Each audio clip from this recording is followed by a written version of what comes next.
Letter 1 to Franz Xaver Kappus, Paris, February 17th, 1903. Very dear sir, your letter reached me a few days ago. I wish to thank you for your great and loving trust. I can do a little more. I cannot comment on the style of your verses, far be it from to me to make any critical comments.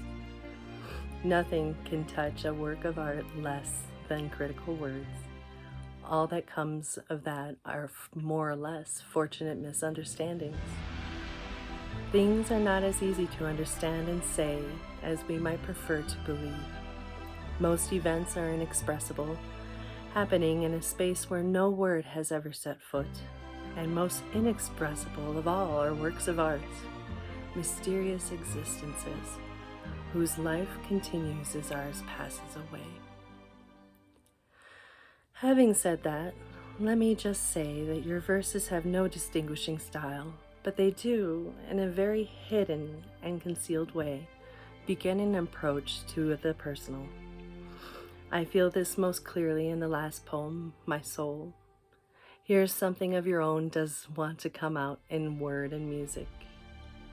And in the lovely poem to Leopardi, perhaps a relationship does develop with this great and lonely man. And yet, the poems are still nothing in their own right, nothing standing on its own, not even the last one and the one to Leopardi. Your gracious letter that accompanied them does not fail to make clear for me certain shortcomings that I felt while reading your verses, yet without being able to name them. You ask if your verses are good. You ask me. You have asked others before. You send them to magazines. You compare them with other poems, and you worry when certain editors reject your attempts. Now, since you have allowed me to advise you, I beg you to give up all of that. You are looking outward, which, now above all, you should not do. No one can advise and assist you, no one. There is only one way. Go into yourself. Seek out the reason that commands you to write. Discover if it has stretched out its roots into the deepest part of your heart. Admit to yourself whether you would have to die if it were forbidden you to write. This above all, ask yourself in the most silent hour of your night, must I write? Delve into yourself for a profound answer. And if this should be so, if you may meet this earnest question with a strong and simple I must, then build your life around this necessity. Your whole life, down to its most indifferent, most trivial hour, must be a sign and testimony to this impulse.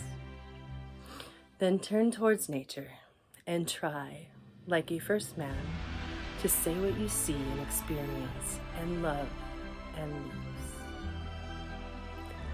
Do not write love poems.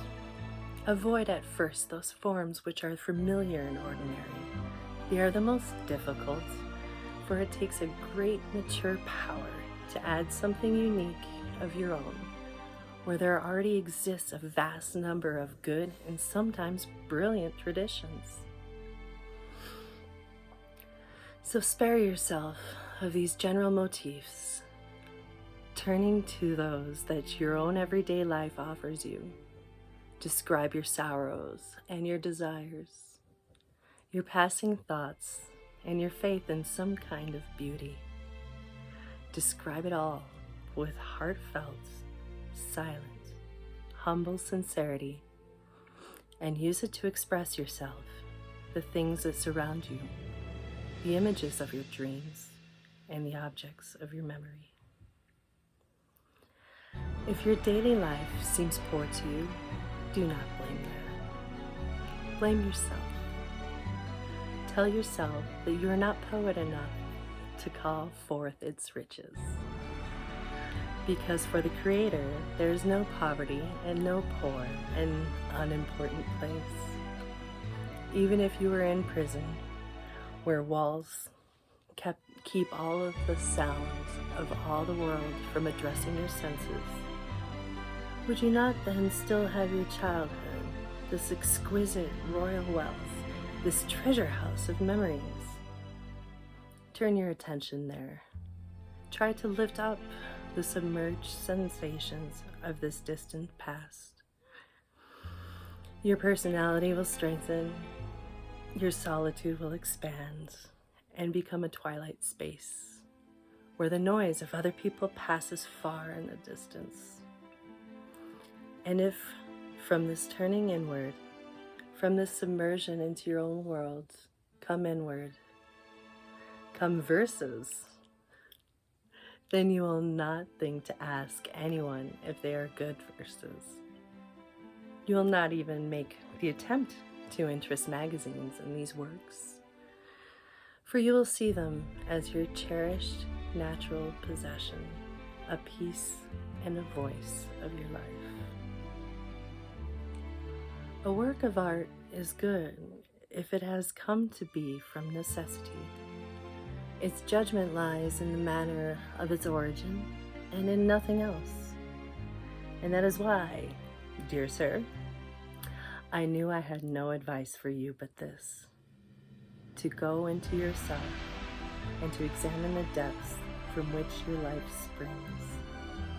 And its source you will find the answer to the question whether you must create.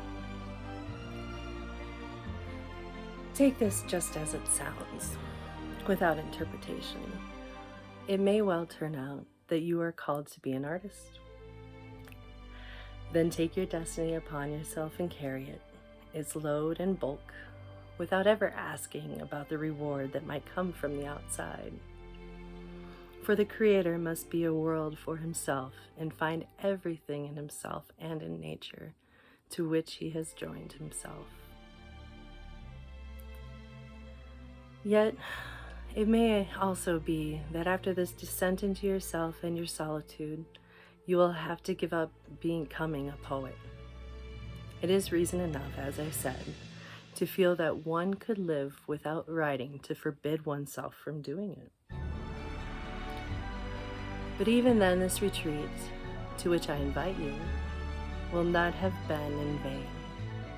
Your life will, in any case, find its own way from then on, and that it may be good, rich, and wide. That I wish you more than I can say. What more should I tell you? It seems to me everything has its own proper emphasis. And finally, I only wanted to advise you also to grow quietly and seriously throughout your development too. You cannot disturb it more violently than if you look to the outside and from the outside expect a response to questions that only your innermost feeling at your quietest hour could possibly answer. It was a delight for me to find the name of a Professor Horacek in your letter. I maintain a great devotion for this amiable scholar and a great gratitude lasting through the years. Please tell him how I feel. It is very good of him to still remember me, and I know how much that means. I am returning at the same time the verses that you so kindly entrusted to me, and thank you again for the largeness and warmth of your confidence, of which I had tried, by answering honestly and to the best of my knowledge, to make myself a little more worthy than I, as a stranger, really am. With all devotion and sympathy, Rainer Maria Rilke.